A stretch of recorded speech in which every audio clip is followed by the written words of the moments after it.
And a very good afternoon, everyone. Welcome to Issues to Attitudes. My name is Jeff Owens, General Manager at WEIU. We're today going to talk to Larry Willson, a longtime Effingham sportscaster who's written a new book, 41 Seasons, 41 Stories. He's on the phone. Larry, welcome. Thank you very much, Jeff. Appreciate it. And in studio also today is Dustin White. Dustin is a current Effingham sportscaster, and in full disclosure, also the WEIU web specialist here. Yeah, so sort of wearing a couple of different hats for this interview today. Yeah, well, I thought it'd be good to have you here because you know a little bit more about Effingham radio than I do. I've known Larry for years, but more from a distance than, and we've been lucky around this area. Rob Calhoun, our current sportscaster here, always talks about how lucky we are to have so many great sportscasters. Well, and when you work the sports beat in Effingham on the air, you're always kind of in Larry's shadow. He's a Hall of Famer, and for good reason. And so everybody sort of, they're sort of comparing you to what they listened to back in the good old days. And so that's those are big shoes to fill sometimes. When you hear things like that, Larry, how does it make you feel?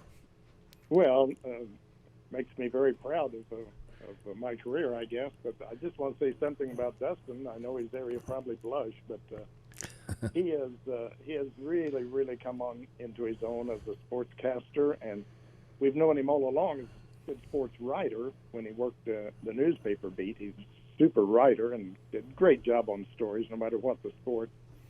And then he ventured over into radio, and he's certainly become very good at that particular occupation. And he's also a very good stat man. I mean, he just amazes me with the stats he can keep while broadcasting or just being the color guy for someone else who's broadcasting. And I just I'm very proud because I feel like maybe I shoved him a little bit towards radio and getting into the business a little bit, and then kind of gave him a helping hand when he got started in it, and worked with him a couple of times as a color guy when he did the play-by-play.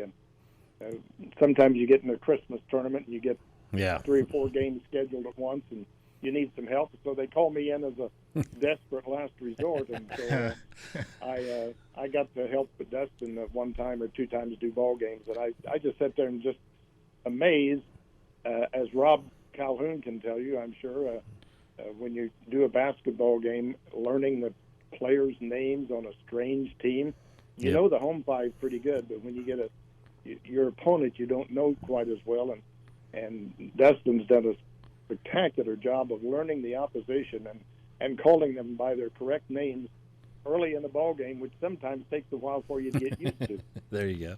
Well, let's get to this book first, and a lot of stuff we're going to talk about. But what kind of inspired you to write the 41 Seasons, 41 Stories book? Well, this started with my granddaughter. A couple of years ago, she's a 4th grade teacher at Effingham Central School here, and one of her fellow teachers told her about a website called Storyworth. And she said, "Grandpa, you're always telling stories. I want you to write a book for the family, especially for my dad and my aunt and my wife." And he said, "I want you to write about 3. We're going to publish about 3 of these books, and it's all stories of you when you were growing up on the farm or whatever, early life." And so I sat down and started writing on a yellow pad ideas. Yeah. Well, Storyworth will also send you an idea. Every Monday they'll send you an idea by email. If you get stuck and can't think of a story subject, well, they will help you out. Well, pretty soon I started writing down my own, and before long I had about 50 stories ready to write. So I wrote them over a period of 2 or 3 months, and we hustled and got it sent off to Storyworth, and they printed 3 copies of the book, and my daughter got one, my son got one, my wife got one. So that was kind of the beginning, and that turned out really, really well as far as I was concerned. And then my son, Mike, said, "Well, why don't you jot down some ideas for a book, for a sports theme book?" Yeah. And so I got the same yellow pad out and started jotting down story ideas, and pretty soon I had about 40 stories, and I thought, these are all pretty good stories. They all came out of my head. I didn't have any notes written down anywhere, and I counted up, and I thought, I've been broadcasting sports for 41 seasons, and I counted my stories. I had 41 stories, hence the book title. There you go. Well, that's perfect. So that's how it got started. Dustin and I were talking before you got on the phone, and it's a book that once you start reading it, you can't put it down. I finished it in about an hour last Thursday when Dustin dropped it off. You said, Dustin, you did the same thing. Absolutely. Larry asked me, he wanted to know what I thought of it, wanted an honest review. And so I got my hands on the copy, and I thought, I'll get this done the next day or two. But yeah, you're right, about an hour later, whole thing consumed, and it was a pleasure. There you go, Larry. I want to go back to 1960 when you started in radio at that time. Can you give us a glimpse into 1960s radio and a little bit of the beginning of your career in broadcasting? Well, it certainly has changed. I know one thing. We had when I started in August of 1960 at WCRA. It was an AM station only in Effingham, and of course, operated by FCC rules. We could only be on during the daytime. We had to power down at certain times in the afternoon, shut it down for the night. But we got started. We had a small control board, and we had reel-to-reel tape recorders. There were no cassettes. There were no cart machines. Those came along a lot later. So you would queue up.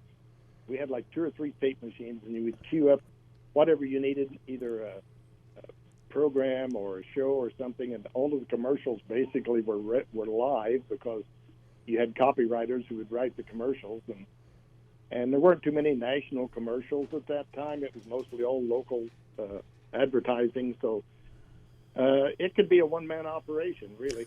And so things have come a long way. We had a United Press International teletype machine, like you guys all have been around, I'm sure, in your day, and you had to put the paper in, keep an eye on it, make sure it didn't run out of paper and ribbon, and then it would jam, and then it would jam overnight, and then you go in early the next morning, you wouldn't have any news, weather, or sports, So that was kind of how things started back in the day, and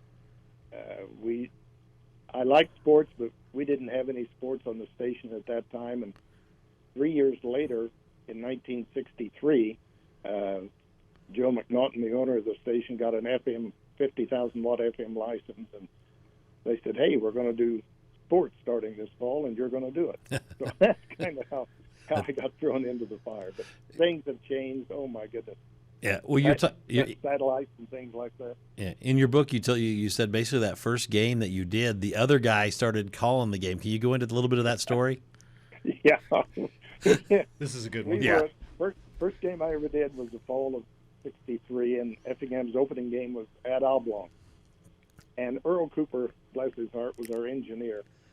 And he went along because he had to basically set up the equipment and everything, although I probably could have done it, but he went along, and I said, great, and he set up the equipment, and we plugged into the phone line, which you had to order back in the day. Every game you did, you had to order a separate phone line for the game, and we didn't start doing them on the phone, bag phone or cell phone until much later, but we get up on top of the booth at Oblong, and it's a rickety old booth, as most of them were back in the day. We get up on the top of this booth, and he says, you look nervous to start the game. And I said, well, I am. And he said, well, let me do the first quarter, and then I'll turn it over to you. And I said, okay. And so an Effingham running back took off on a nice long run, and Earl was calling the play-by-play, and he said he's at the 30, he's at the 40, he's at the 50, he's at the 60, and he goes out of bounds at the 62-yard line. I said, Earl, hand me that mic. I think I can handle it from here. So I took hold of the mic and didn't put it down for 41 years. That's awesome. It's so good.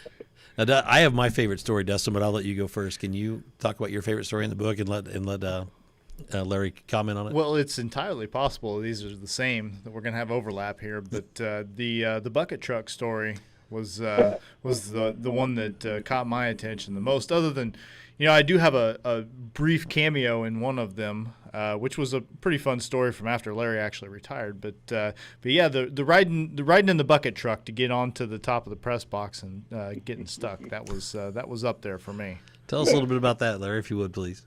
Okay, this was 1981. It was Jack Klosterman's last year of coaching football at Effingham High School. Effingham had a real good football team and had made the playoffs. And the first game of the playoffs, we went to Litchfield and beat Litchfield.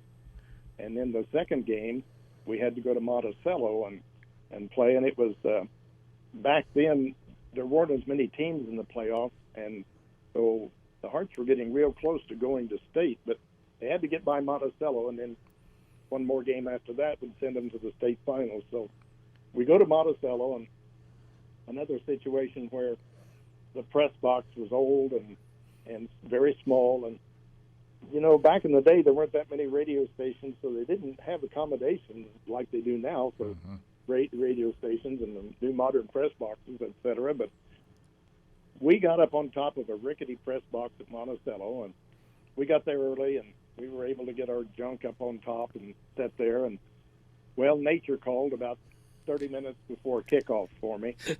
And by this time, Monticello had completely filled the bleachers, and we were up on top, and they had a ladder set up on the side of the press box for us to climb up with our equipment to get up on top of this press box and do this game. And it was crowded, and, man, I didn't know whether I was going to get down off there and get through the crowd to the restroom and back up or not. And so I'm looking around, and all at once, behind the press box was a guy in a bucket truck. He pulled a bucket truck up there behind. I assume he was doing some work for the school or somebody, but he saw me up there and looking around. He said, "Hey," he yelled. I said, "Do you need a lift down off of there?" I said, "Yeah, I got to go to the bathroom." And he said, "Well, here, let me bring my bucket truck lift up there, and you just hop in it, and I'll pull you down here, and then you can go to the restroom, and I'll take you back up. You can avoid the crowd." I thought, boy, this sounded like a good idea, you know. So based on my urgency at the time. Yep. So he lifted the bucket up right real close, and I hopped in it. I was a little worried because it was not brand new by any stretch of the imagination. So he jiggled and wiggled, and I got down, and I went to the restroom, and I came back, and he said, "Okay, I'll put you back up." Well, I got in, and about halfway up, the bucket truck stopped. It just quit running, and the guy was, I assume he was serious. He kept jiggling and wiggling and twisting knobs and checking connections and everything, and here I sat halfway up. Well, by this time, the Monticello crowd saw what was going on, and, boy, they had their laugh for the day. Here I was halfway up, and I didn't know whether I was going to get up there or not, and he didn't either. Well, he apparently touched the right knob, and it jerked in motion and about threw me out. But anyway, slowly but surely, I got back up to the top and climbed out. I thanked him, and, you know, the crowd got their laugh for the day. But when it was all over and the crowd had gone, we went down the normal way. But that's an interesting story, and that's the type of stories that are in the book, is things that happened that were really funny.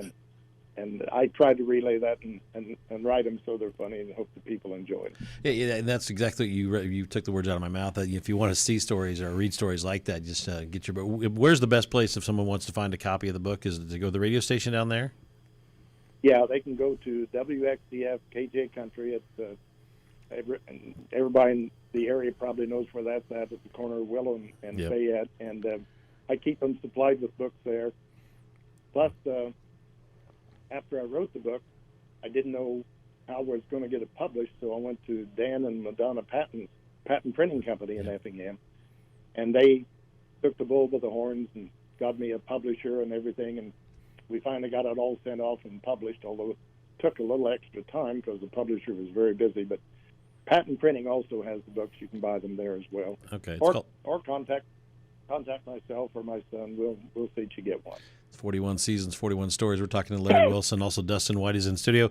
Now, Larry, the story that I thought was maybe on a little bit more of the serious nature, but a great story, was the Wayne Warnock story about the blind listener. That one just got me when I read it. I'm like, because everything else was totally funny, and this story you were a little bit more serious, and it had a serious edge to it because of, you going back and visit him.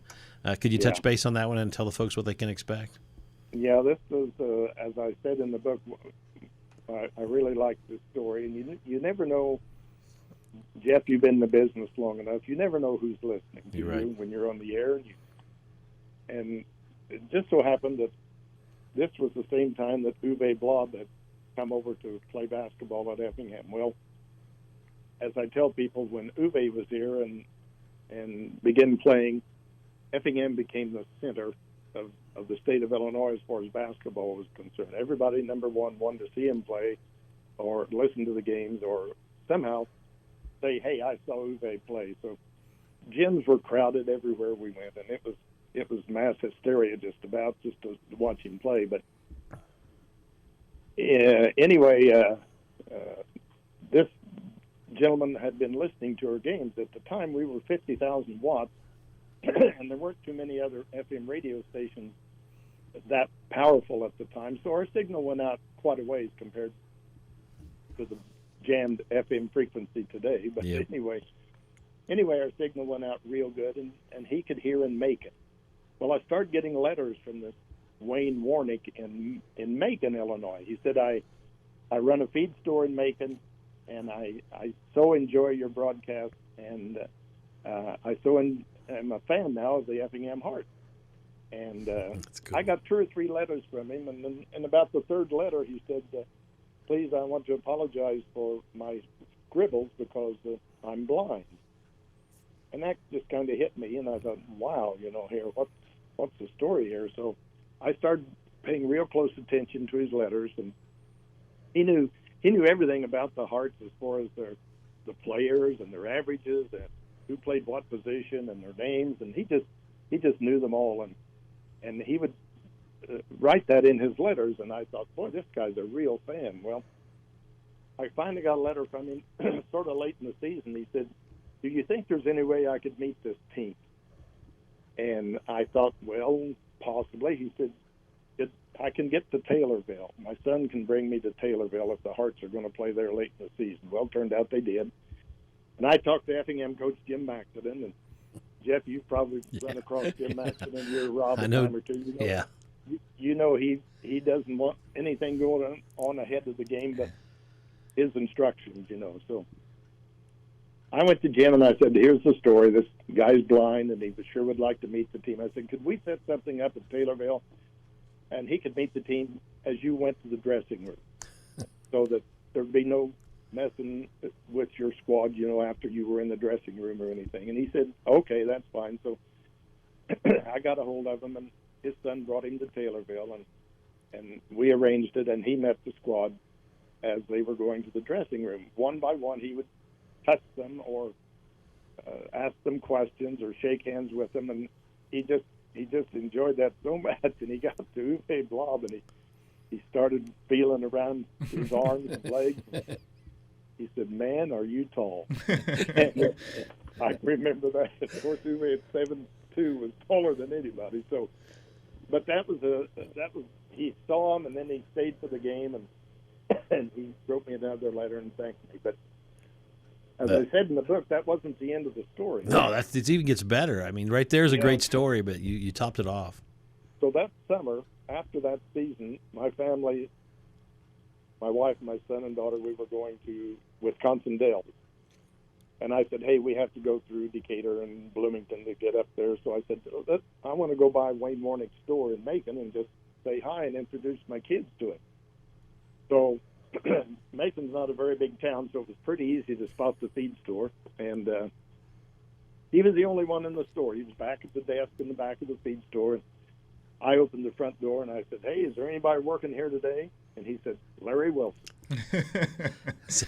Man, I got chills just when you said that again. So I just introduced my family to him, and we talked a few minutes and then headed on. But that, that was one of those feel-good stories, and I really, really wanted to get that one in there. That was so awesome. That was a great story, and the fact that you did what you did coming back, I'm sure that made his day too. That shows really what a class act you are, Larry, in all this. Yeah. So there's 41 seasons, 41 stories. We're not going to go through all of them because we want people to get the book, obviously, and enjoy it. But you can see that it's a quick read, and it's definitely worth it. Now, Dustin, I'm going to put you on the spot here a little bit. But is there anything you've known Larry for a while, worked with him a little bit? Is there anything you've ever wanted to ask Larry? Something you wanted to know? Well, so I work with Greg Sapp a lot, yeah, and Greg is kind of a protege of Larry's, and Greg will tell you as much. And so I guess I've always wondered what is the one thing that Greg does well that you feel like you have a personal hand in? And I know Greg would say everything, but surely there was something that you felt like when you were bringing him along that you really stressed that he carries into his broadcasting now that he does very well. Well, he goes he goes into great detail when broadcasting a game, and as Dustin knows, sometimes the play-by-play will get ahead of him a little bit, but he loves to describe a play, and that's good. And Greg has gotten very good at, like I said about Whitey, as well as knowing the other team and the other team's players ahead of time. And Greg's just turned himself into a good announcer. He's in the Hall of Fame, and I don't know. I just tried to, as Greg says, I taught him everything he knows. Well, I'm not sure what that all consists of, but I just said, hey, Greg, don't say anything bad about a player, but sure as heck their grandmother's going to be listening. And then that grandmother's going to call you and say, why did you say that about my grandson or something? So you can't badmouth the kids. If they make a turnover in football or they do something bad in basketball, just say they did something wrong. You don't have to belabor the point. So don't belittle the kids. And same thing about officials. I consider most officials my friend, and I've worked with them for years, and they still talk to me, and we have a lot of good times. But listeners don't want to hear a play-by-play guy badmouth an official. That's just sour grapes. And I know some play-by-play guys get carried away with a bad call or something, but you can't do that. You just have to ignore that and say, hey, he did his best. Well, you also read my mind there a little bit. What about advice out there for a young sportscaster or somebody who wants to get into sportscasting? What is the Larry Willson advice? Well, first advice is go to a junior college, such as Lakeland or Eastern or somewhere locally, and learn the skills behind broadcasting. That's why these junior colleges are there, and why they have the radio and the TV classes, such as the Lakeland and Eastern. That's the background. You got to learn the background of your business first, and a little bit about it. Being able to quote stats off the top of your head, that's great, but you've got to develop a style. You've got to learn to develop your own style and work with other people, and I think that learning a little bit of play-by-play at the junior college level is a good way to get started. Some people jump right in and do it from the get-go, and they're very good at it. But a little basic skill ahead of time doesn't bother. So that's good. The other thing that I know you are a big proponent of is local radio and its vitality to communities. Talk about what you think local radio means to places like Mattoon, Charleston, and the Effingham County area. Oh, local radio is the lifeblood. I mean, for heaven's sakes, it snowed today. Schools closed. Tell me the schools that are open and closed. You get that with local radio and local news. Greg Sapp does such a good job with the local news and has for years and years in Effingham, and people just accept it now as a given. They don't realize how much goes into preparing local newscasts and local sportscasts and things like that. But hey, local advertising, your advertisers, your car dealerships, whatever, they depend on local radio to get the word out. Malls, clothing stores, anything like that. You got to have that. You got to advertise on local radio to get your word out to people.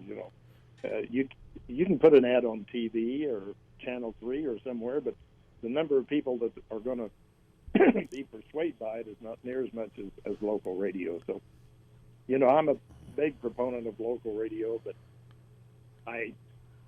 some local radio stations tend to be too, what do I want to say, generic, or too, might get their programming from satellite instead of hiring local people to spin the records and play the tapes and the cassettes and all that stuff, just the fact that they, I knew local radio is the lifeblood of the community.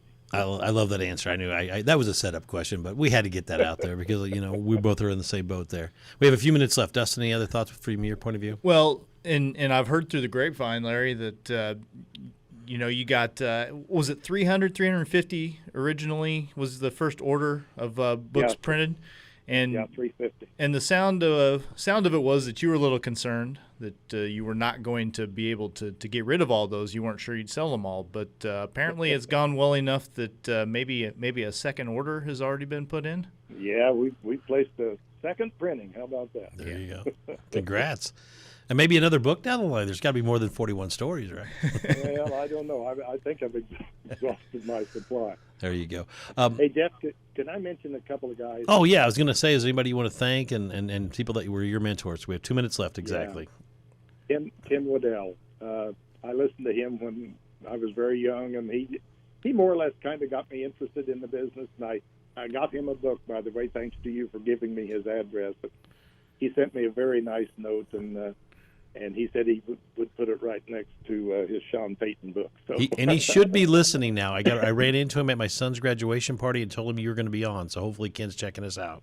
Okay, Mike Brad, someone else that I worked with over the ran into many times. Jack Ashmore, Rob Calhoun, who's now doing all the heavy lifting up there for you, and Greg Powers and Dave Kidwell. These are people from your area that I work with that I really, really, really appreciate. Yeah, we're lucky around here. There's no doubt. You mentioned a lot of all those guys I consider good friends, and that's when I heard about this through Dustin. I said I wanted to get Larry on. I wish you could have came up so I could have shook your hand, but you mean the world to all of us here who grew up watching radio. I tell the same story. I used to go to games and I watched the radio guys more than I did basketball games because I knew that's eventually what I wanted to do. We got a list a little bit left, Larry. Could you tell me, is there a player that you loved, calling more than another player, or is there one that just stood out that you had a blast doing? And it's going to have to be a short answer. I apologize. Yeah. I talked earlier about Uwe Blob. He was exciting because of the circumstances surrounding his coming here and everything. But he had a teammate who was Mitch Arnold, who I considered probably the best high school basketball player overall I ever saw. Kind of a 5'2" guy. And, I enjoyed the kids from Mattoon and Charleston when they'd come down and play, or we'd go up there because there was so much talent in the area. That's Teutopolis and that's St. Anthony. I mean, my God, there's state championships banners hanging in T-Town and St. Anthony's gyms. And, there you go. Well, we're out of time, Larry. I apologize. We are out of time, and radio, so we got to cut out at the right time. So thanks so much for calling in today. It's been a great. Dustin, thanks for coming in. Sure. Everybody have a great day. We are WEIU.